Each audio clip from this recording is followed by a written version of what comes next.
Hi అందరికీ నమస్కారం అండి. నేను మీ చిగురు నరేష్. నా యూట్యూబ్ ఛానల్ సబ్స్క్రైబ్ చేసుకోండి. అలాగే ఈరోజు వచ్చేసి మీకు ఒక వీడియో చూపిద్దామని చేశాను. ఈ వీడియోలో కొన్ని విషయాలు మీకు చెప్పడానికి నేను రెడీ అయి ఉన్నాను. ఇప్పుడు వరి హార్వెస్టింగ్ అయితే ప్యాడీ హార్వెస్టింగ్ అయితే అవుతూ ఉంది. దీంట్లో నేను చేసిన పొరపాట్ల లేకపోతే ఇత్తనం ఫాల్ట్ అనేది చూద్దాము. అది సీడ్ వచ్చేసి జీనియస్ సంపద. ఇది వరి సీడ్ వచ్చేసి జీనియస్ సంపద. చాలా మంచి గొల వచ్చింది. విత్తులు కూడా చాలా బాగున్నాయి.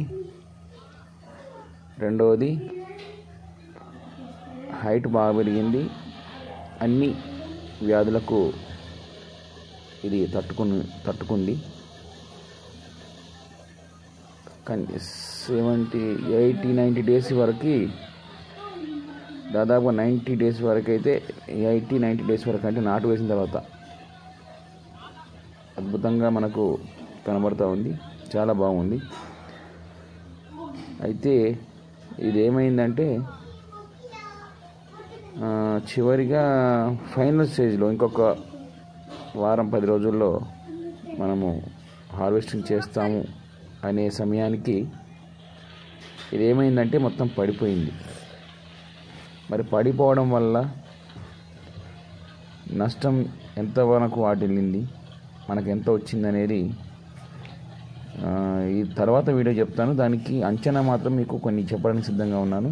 అది మరి సీడ్ ఫాల్టా మా ఫాల్ట్ అనేది ఏమి ఉండదని అనుకుంటున్నా. సీడ్ కూడా ఫాల్ట్ ఏం లేదు, కానీ జరిగింది కొంత తెలియని అవగాహన అంటే మాదే అన్నట్టు. అది అయినా మేము మళ్ళీ ఇదే విత్తనం తీసుకొచ్చి అల్కుడు చేయడం కూడా జరిగింది. ఇప్పుడు మీకు చూపిస్తాను వీడియో. ఇది వచ్చేసి జీనియస్ సంపద సీడు. ఇదంతా కూడా జీనియస్ సంపదనే. ఏమైందంటే ఇప్పుడు మీకు ఇది కనబడుతుందిగా, ఇది హైట్ పెరగలేదు. ఎంతవరకు ఉండాలో అంతవరకే ఉంది. కోసినటువంటి మొత్తం కూడా చాలా హైట్ పెరిగింది. అది కోసినటువంటి ప్లేస్లో నేను ఏదైతే హార్వెస్ట్ చేస్తున్నానో అంతా కూడా జీలుగు వేయడం జరిగింది. ఈ పంట కంటే ముందు జీలుగు వేసి మంచిగా కలిగదున్ని చేయడం జరిగింది. దాని ద్వారా ఏమైందంటే చేను మాత్రం మంచిగా పెరిగిపోయింది, పెద్దగా అయింది. గొల కూడా చాలా బాగా వచ్చింది.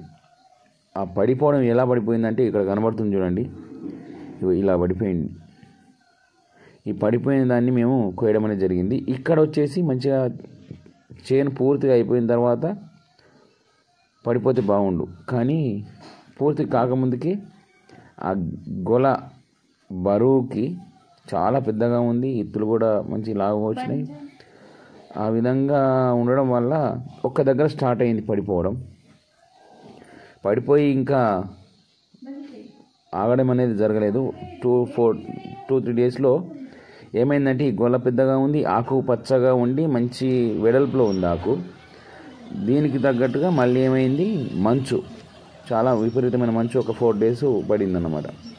మంచు పైరగాలులు వచ్చినాయి అదే మూమెంట్లో. పైరగాలులు అంటే ఆ గాలిలు సుడిగాలి లెక్క చిన్నగా వచ్చినాయి అన్నమాట.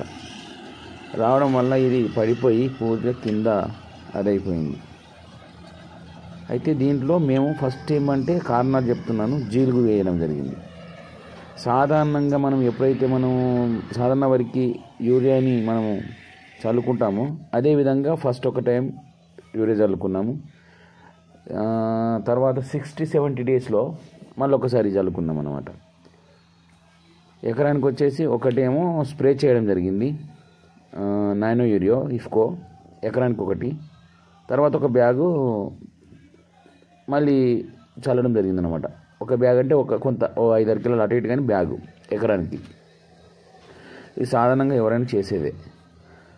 అయితే దీనికి చేయడం వల్ల చూస్తున్నారు కదా, మొత్తానికైతే ఈ విధంగా ఎట్టు పడితే అటే గాలి వచ్చింది, ఎక్కడ పడితే అక్కడే పడిపోయింది. విపరీతమైన వెయిట్, అది గొల వెయిట్కు పడిపోయిందనమాట. ఈ పడిపోయిన తర్వాత మేము ఈ మూడింటిని వాడినాం. దీనికి తోడుగా వర్షాలు ఈ ఖరీఫ్లో కరెక్ట్ సమయానికి పడినాయి.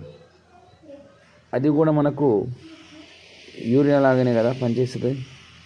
ఆ విధంగా అయ్యి అది విపరీతంగా పెరిగింది. ఇది వచ్చేసి మేము లేటుగా వేసినాము, యూరియా తక్కువ చల్లినాము. దానివల్ల ఇది చాలా మంచిగా నిలబడే ఉంది. ఇది ఇక్కడ కనబడుతుంది. ఇది ఒక 4 ఎకరాలు ఇట్లనే, ఇది మొత్తం జీనియస్ కంపెనీ ఆ విధంగా నిలబడింది అన్నమాట. దీన్ని బట్టి మీకు నేను చెప్పింది అర్థమై ఉంటుంది. మేము చేసినటువంటి పొరపాటు ఉన్నది అని నేను అనుకుంటున్నా. దానితో పాటుగా కొంత ప్రకృతి, అందులో జీలుగు వేసినప్పుడు యూరియా వాడద్దు అనేది మాత్రం మేము తెలుసుకున్నాము.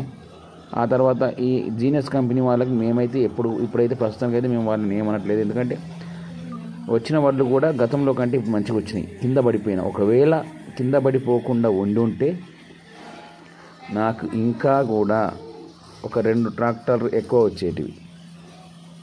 నేను అనుకున్న అంచనాకు 2 ట్రాక్టర్లు ఎక్కువ వచ్చేటివి. ఒక 2 ట్రాక్టర్ల కంటే అంటే 3 ట్రాక్టర్లు నాకు తక్కువ వచ్చినాయి అనమాట. అది జరిగింది. చివరిగా వరి సీడ్ ఫాల్ట్ అయితే లేదని చెప్పి అనుకుంటున్నాను నేను. ఎందుకంటే కొంత బాగుందికి కొంత కింద పడిపోయింది కాబట్టి అది జీలుగు జల్లినంత వరకు 5 ఎకరాలు జీలుగు జల్లని 5 ఎకరాలు పడిపోయింది. కాబట్టి వాళ్ళ ప్రాబ్లం అనేది లేదు అనేది నా నమ్మకము. మళ్ళీ ఇంకోటి వచ్చేసి ఈ పడిపోవడం వల్ల కొంత నష్టం, అంటే ఎప్పుడైతే పడిపోతుందో అప్పటి నుండి వచ్చే గింజ మొత్తం తాలు పారిపోతుంది, అంటే పాలు పోయడం ఆగిపోతుంది అన్నమాట. అలాగే వరి కోసేటప్పుడు సమయం కూడా ఎక్కువగా తీసుకోవడం జరుగుతుంది. ఆ విధంగా కొంచెం నష్టం రైతులకు జరుగుతుంది అన్నమాట. అయినా మేము ఇప్పుడు మళ్ళీ అదే వాడుతున్నాము, జీనియస్. అలాగే దేవర్షి SVSRP దేవర్షి సీడ్ కూడా మేము ఈసారి వాడడం జరుగుతుంది. అంతే గతంలో కూడా వేసాము, ఇప్పుడు వేసాము, సేమ్ ఈక్వల్ ఇది అంతే ఉంది. అది కూడా అంతే పడిపోయింది. నేను చెప్పింది రెండింటికి కూడా వర్తిస్తుంది. చాలా మంచిగా ఉంది, గొల బ్రహ్మాండంగా వచ్చింది. కాబట్టి ఇది మా యొక్క చిన్న ఫాల్ట్ వల్ల జరిగిందని మేము అంచనా వేసుకొని ఎలాంటి ప్రాబ్లం జీనియస్ సంపదకి లేదు, దేవర్షికి లేదని అనుకుంటున్నాము. నెక్స్ట్ ఎలా ఉందో చూసిన తర్వాత మళ్ళీ వీడియో చెప్తాను. ఎన్ని వచ్చినాయి